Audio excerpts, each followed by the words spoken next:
नमस्कार दोस्तों, मैं एडवोकेट आरडी आपका चैनल पर स्वागत करती हूँ। आई होप आप सब लोग बहुत अच्छे होंगे। फेस्टिव सीजन चल रहा है, सब लोग बिजी चल रहे हैं, सबके अपने अपने काम चल रहे हैं और बहुत बिजी शेड्यूल चल रहा है। जो कि दिवाली है और दिवाली जैसा पावन जो पर्व है ये साल में एक बार आता है और हमें बहुत खुश करके जाता है। ये जो मंथ पूरा चलता है नवरात्रि से, ये फेस्टिव सीजन चलता है और इस फेस्टिव सीजन में आप भी समझ सकते हैं और आपको भी पता है कितना खुशनुमा सा वातावरण हो जाता है। और जब दिवाली आने वाली होती है तो उस टाइम पर काम भी बढ़ जाते हैं, सफाइयाँ बढ़ जाती हैं, वाइट वॉश बढ़ जाते हैं। तो इन सब चीज़ों में बिजी शेड्यूल रहता है, मैं समझ सकती हूँ क्योंकि मेरा भी वही हाल है। थोड़ा सा मेरे वीडियोस का ज़रूर फ्लक्चुएशन रहेगा, थोड़ा सा वीडियोस हो सकता है कई बार ना भी आए, लेकिन दिवाली तक ये थोड़ा सा रहेगा। उसके बाद दिवाली के बाद रेगुलर आपके साथ हम कंटिन्यू करेंगे अपने परिवार के साथ। एक दो दिन जो अभी वीडियोस मिस होंगे तो उसके लिए क्षमा प्रार्थी हूँ, आप समझ सकते हैं क्योंकि हम भी बिजी हैं, आप भी बिजी हैं। पर कोशिश मैं यही करूँगी कि वीडियोस जो हैं वो रेगुलर रहें, आप तक कहानी जो है वो पहुँचती रहे। पर उसके अलावा कई बार ऐसा भी हो जाता है। दोस्तों, आज की वारदात मैं शुरू करूं उससे पहले मैं यही कहना चाहूँगी कि सबसे पहले तो थैंक यू वेरी मच, आप लोग इतना सपोर्ट कर रहे हैं, इतना सहयोग कर रहे हैं। उसके अलावा अगर आप परिवार में नए हैं और पहली बार आप वीडियो को वॉच कर रहे हैं तो इस परिवार के नए मेंबर जुड़िए, बनिए।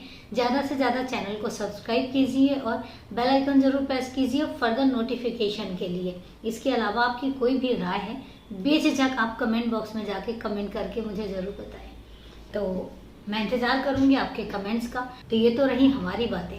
अब बात आती है बात कहानी की।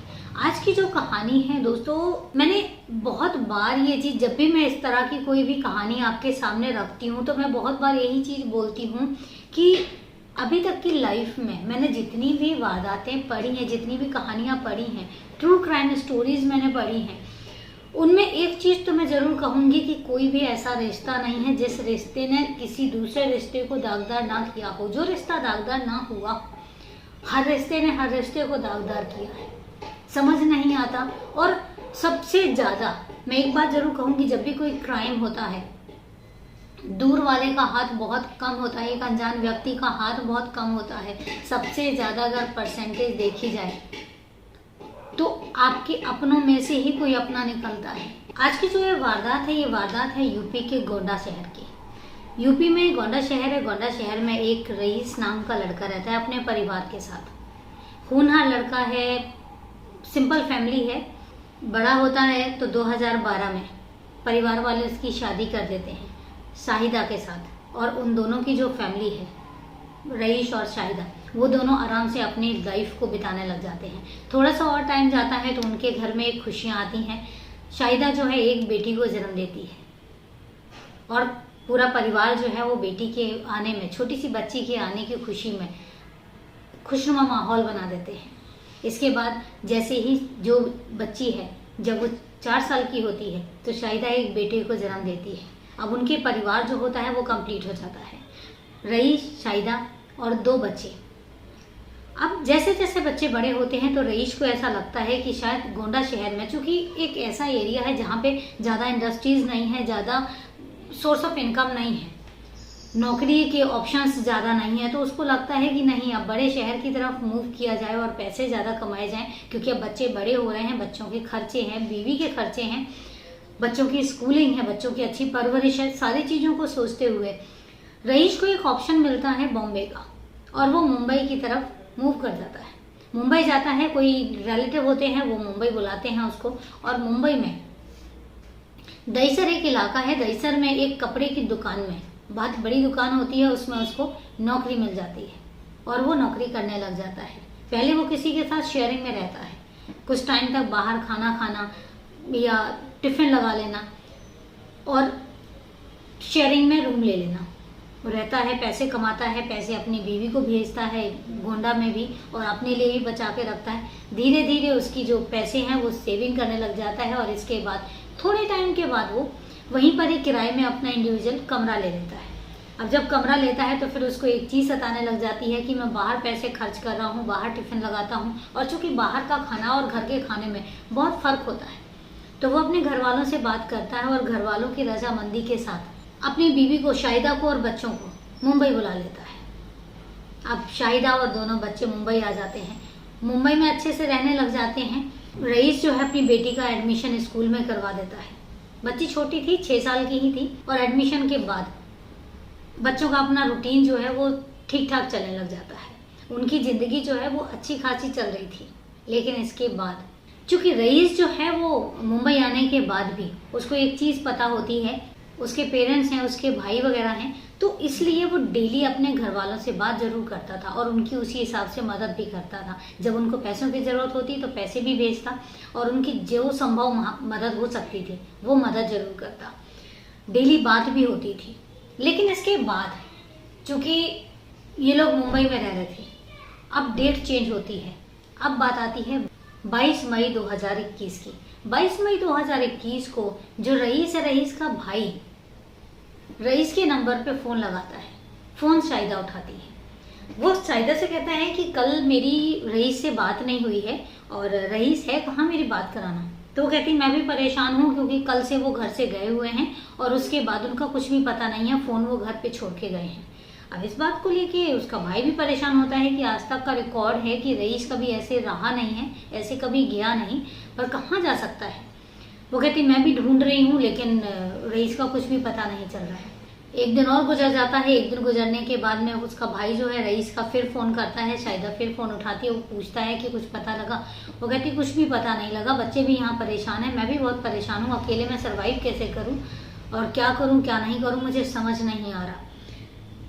इस बात पर रईस का भाई कहता है कि तुम रुको मैं आता हूँ, और रईस का भाई मुंबई पहुँच जाता है।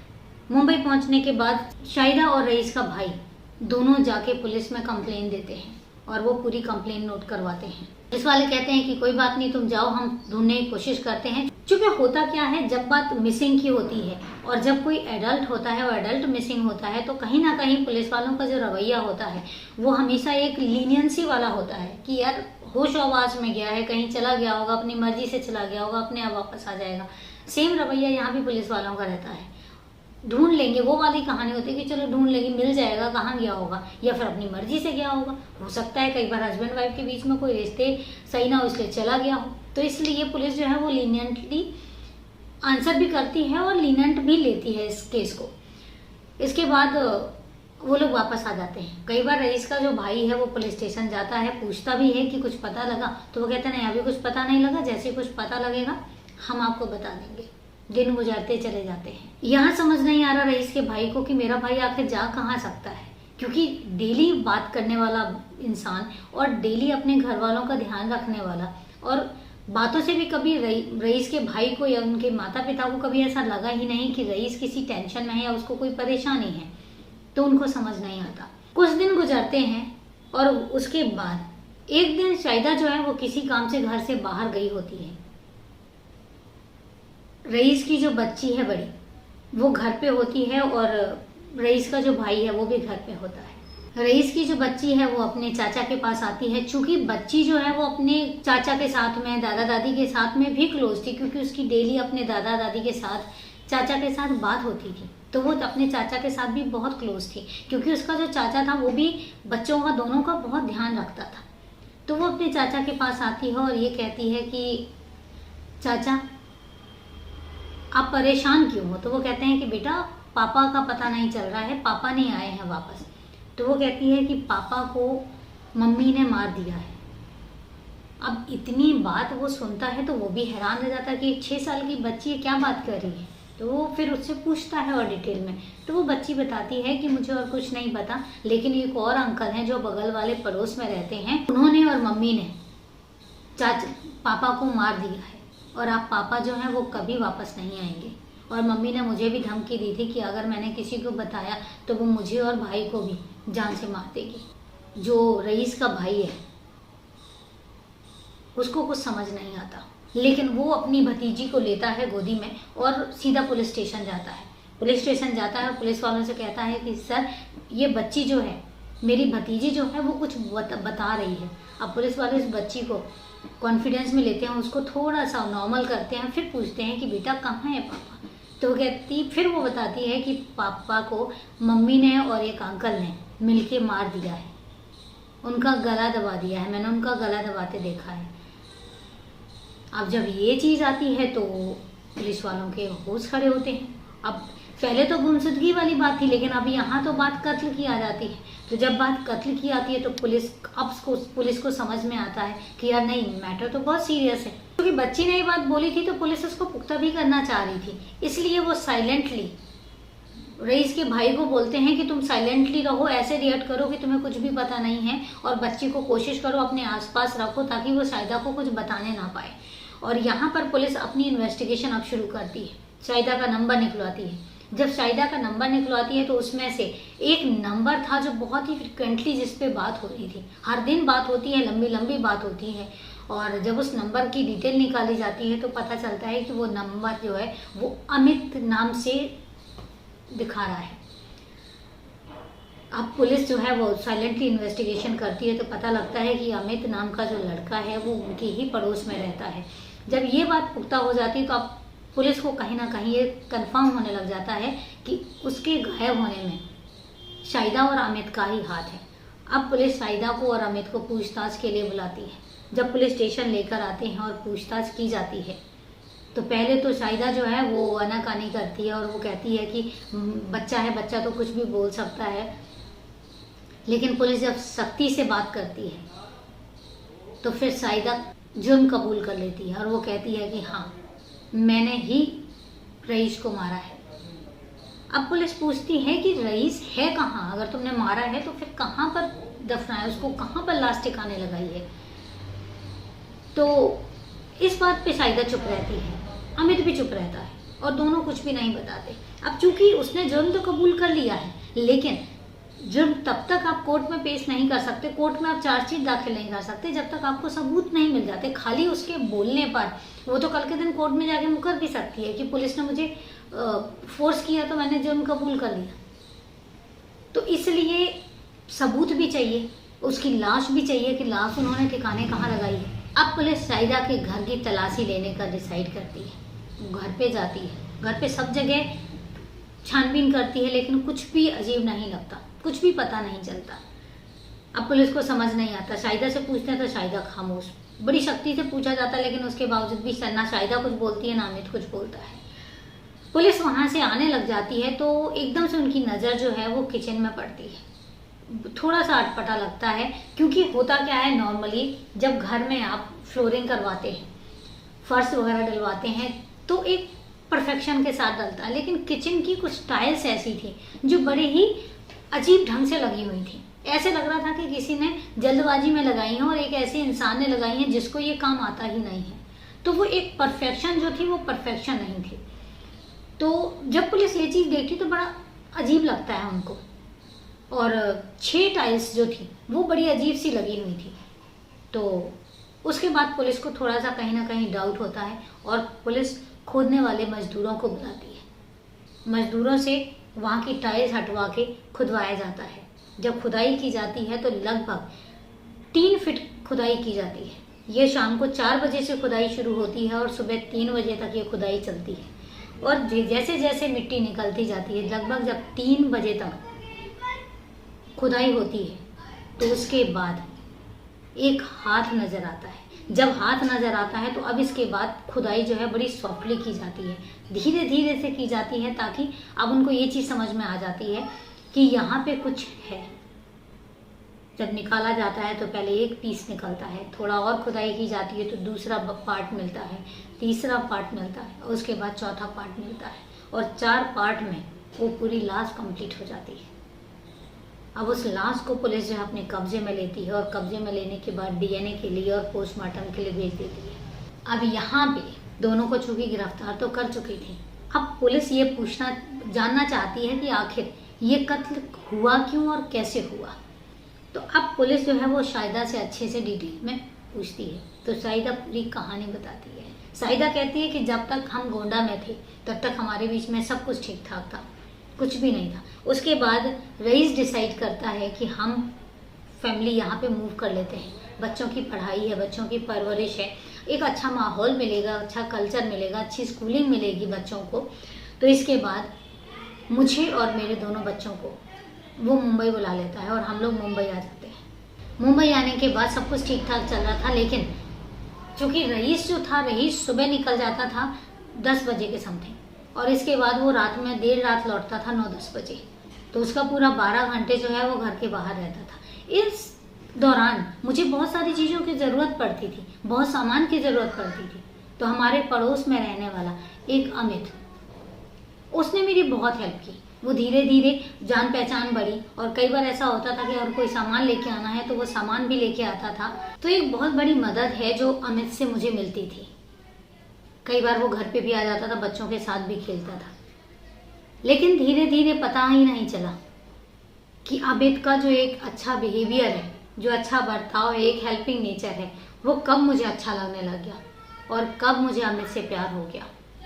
और सेम वही चीज़ अमित की भी थी कि उनको पता ही नहीं चला। जब उनको एक दूसरे से प्यार हो गया तो इसके बाद वो अकेले में मिलने का वक्त निकालने लग जाते। जब बच्ची स्कूल गई होती और रईस जो है वो अपनी दुकान पे गया होता काम के सिलसिले में, तो उस समय पर अमित जो है वो रईस के घर आता था और वो दोनों टाइम स्पेंड करते थे। और ये टाइम जो है वो नाजायज़ संबंधों में तब्दील हो गया। अब चूँकि होता क्या है कि जब कभी कुछ चीज़ें अब नॉर्मल होती हैं तो कभी किसी से छुपती नहीं है। जैसे कि पहले अमित जो है वो घर में तब आता था जब रईस होता था मोस्टली, या कभी कोई काम होता था तो वो साइदा जो है वो अमित को बोल देती थी, पर सबके सामने बोलती थी। लेकिन अब क्या होता था, रईस जो अमित है मोस्टली उस समय पर रईस के घर जाता था जिस समय पर रईस नहीं होता था। तो आस पड़ोस वालों को ये चीज़ बड़ी अटपटी सी लगने लग गई। कई बार बिहेवियर ऐसा होता है, आपका बिहेवियर जब एक रिलेशन में होते हैं तो आपका बिहेवियर अलग हो जाता है। वो बिहेवियर आस पड़ोस वालों को पता लगने लग गया। तो आस पड़ोस वालों से ये चीज़ छुपी नहीं रही और उनको ये चीज़ कंफर्म हो गई कि अमित और शाहिदा के बीच में नाजायज़ संबंध है। और यही होता है, रईस को भी डाउट होने लग गया, और डाउट होते होते एक दिन उसको भी कंफर्म हो जाता है अमित और शाहिदा के बीच में नाजायज़ संबंध है। वो शाहिदा के साथ लड़ाई करता है, उसको समझाता है, उसके साथ झगड़ा करता है, और शाहिदा कहती है कि ठीक है, अब मैं आगे से ध्यान रखूंगी और अब मैं आगे से कोई रिलेशन नहीं रखूंगी अमित के साथ। और उसके बाद थोड़े टाइम तक रईस को भी लगता है कि सब चीज़ें ठीक हैं, अब कुछ भी ऐसा नहीं है। लेकिन उसके बाद फिर धीरे धीरे शाहिदा और अमित दोनों फिर क्लोज आने लग जाते हैं, और अब वो घर के बाहर मिलने का समय निकालने लग जाते हैं। तो मोस्टली टाइम ऐसा देखा जाता कि शाहिदा घर के बाहर होती। रईस को ये चीज़ भी बड़ी अजीब लगती, और उसको ये समझ में आने लग गया कि शायद अभी भी शाहिदा और अमित के बीच में रिलेशन है। और इन्हीं चीज़ों को लेकर 21 मई 2021 का टाइम आ जाता है। 21 मई 2021 को रईस जो है वो बोलकर जाता है शाहिदा से कि मैं घर के बाहर जा रहा हूँ, मैं काम से जा रहा हूँ। और शाहिदा को ये चीज़ पता थी कि रईस जब चला गया है तो वो रात में सीधा 9-10 बजे वापस लौट कर आएगा। लेकिन यहाँ पे रईस दुकान पे जाता है, और दुकान पे जाने के बाद अपने दुकान के मालिक से कहता है कि मुझे कुछ अर्जेंट काम से बाहर जाना है और मैं काम करके वापस आ जाऊंगा।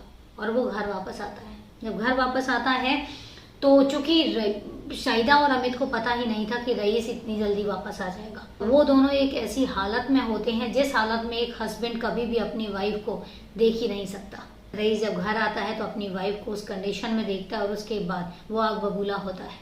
अमित पर भी गुस्सा करता है और शाहिदा पर को भी झड़पता है, लेकिन रईस पर अमित और शाहिदा दोनों काबू पा लेते हैं और उसके सर पर वार करते हैं, और इसके बाद उसका गला दबा देते हैं। जिस समय पर वो गला दबा रहे थे उस समय पर जो दोनों बच्चे हैं वो घर पे आ जाते हैं।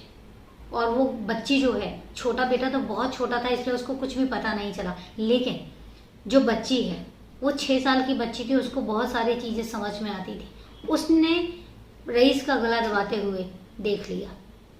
इसके बाद जब शाहिदा ने देखा कि उसकी बच्ची ने देख लिया है तो वो दोनों बच्चों को एक कमरे में लेकर जाती है और शाहिदा को धमकाती है कि अगर तुमने जुबान खोली, अगर तुमने अपना मुंह खोला और किसी को बताया तो तुम्हारा भी हाल वही करूंगी जो तुम्हारे अब्बा का किया है।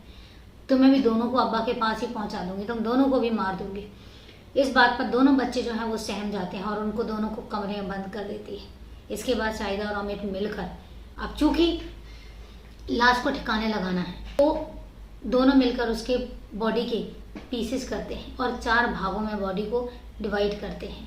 और इसके बाद किचन में गड्ढा खोदा जाता है, और गड्ढा 3 फीट के लगभग खोदा जाता है, और वहाँ पे ये दोनों उस लाश को दफन कर देते हैं। और ऊपर आनन फानन में जैसे भी था जल्दबाजी में टाइल्स लगा दी जाती हैं, तभी पुलिस वालों को वो टाइल्स अजीब लगती हैं। जिस हिसाब से टाइल्स लगाई जाती हैं, तो अब पुलिस पूछती है कि सीमेंट है, बजरी है, ये सारी चीजें हैं, तो क्या ये सारी चीजें तुमने बाद में मंगवाई? ये काम कब हुआ? तब शायद एक चीज बताती है कि ये जो प्लानिंग है कत्ल की, ये अचानक नहीं हुई थी। इसके लिए मैंने और अमित ने बहुत पहले से प्लानिंग कर ली थी, क्योंकि रईस जो था वो अब बहुत ज़्यादा मुझे टोकने लग गया था, मेरे कहीं आने जाने पर शक करने लग गया था और मैं अमित से मिल नहीं पाती थी। तो मैंने एक दिन अमित से डिस्कस किया और मैंने बोला कि रईस को अब अपने रास्ते से हटाना पड़ेगा। अमित भी इसमें शामिल हो गया और इसके बाद एक दिन जो शाहिदा है, शाहिदा रईस से कहती है कि अपनी किचन में ना कुछ रेनोवेशन करवाना है, तो उसके लिए हमें सामान की ज़रूरत पड़ेगी। और रईस ही सीमेंट मंगवाता है, रेता मंगवाता है और बजरी मंगवाता है। तो ये जो चीज़ें थी वो पहले से ही प्लानिंग में थी और उन्होंने पहले से ही आस पड़ोस वालों को कंफर्म कर रखा था कि हमने किचन का काम करवाना है। और इसीलिए जिस दिन किचन का काम हो रहा था, ये दोनों कर रहे थे, उस दिन किसी को पता ही नहीं था कि इसके नीचे रईस की लाश दफन है। तो इस तरीके से इस केस का पर्दाफाश होता है। जब पुलिस ये चीज़ सुनती है तो पुलिस भी हैरान रह जाती है कि कैसे इन लोगों ने एक मर्डर प्लान किया। रास्ते बहुत सारे हो सकते थे। अगर शाहिदा जो है, शाहिदा रईस के साथ नहीं रहना चाह रही थी तो वो रईस से क्लियर कट कह देती और उसको छोड़ के जा सकती थी। बच्चों को बोल देती कि बच्चे रईस पाल लेगा। बहुत नॉर्मल सा सोल्यूशन था और निकल भी सकता था, लेकिन ये सोल्यूशन निकला नहीं। और उन लोगों ने एक ऐसा काम किया, एक ऐसे जुर्म को अंजाम दिया जिसमें बच्चे भी अनाथ हो गए। निकला क्या सोल्यूशन? दोनों जेल में रहेंगे, माँ जेल में है, पिता दुनिया से बाहर है, और उसके बाद बच्चों का क्या? तो बच्चे जो हैं आज की डेट में अपने चाचा और अपने दादा के साथ गोंडा में हैं। जो शाहिदा है, शाहिदा जेल में है। केस जो है अभी कोर्ट में है, अभी तक कोर्ट का डिसीजन नहीं आया है। तो जैसे ही डिसीजन आएगा डेफिनेटली आप तक अपडेट ज़रूर दिया जाएगा। ये थी पूरी वारदात। और मैंने कहा ना कि कोई रिश्ता ऐसा नहीं है जिसने एक रिश्ते को दागदार ना किया हो। हर रिश्ता दागदार हुआ है और हर रिश्ते से दागदार हुआ है। सचेत रहने की जरूरत है दोस्तों, क्योंकि मेरा मकसद बताना ही नहीं, बचाना भी है। और हकीकत यही है कि मेरे, आपके और क्राइम के बीच में फासला सिर्फ इतना है कि आप सतर्क कितने हैं, आप सावधान कितने हैं। सावधान रहिए, सतर्क रहिए, क्योंकि आज की डेट में यही चीज़ें ज़रूरी हैं। तो ये तो थी पूरी वारदात। अब आपकी वारदात के बारे में क्या राय है कमेंट करके मुझे ज़रूर बताएं। आज कोई सवाल जवाब नहीं है, आज कोई कमेंट भी नहीं है, तो आज यहीं पर अपनी वारदात ख़त्म करते हैं। कल फिर मिलते हैं एक नई वारदात के साथ। तब तक के लिए नमस्कार, जय हिंद।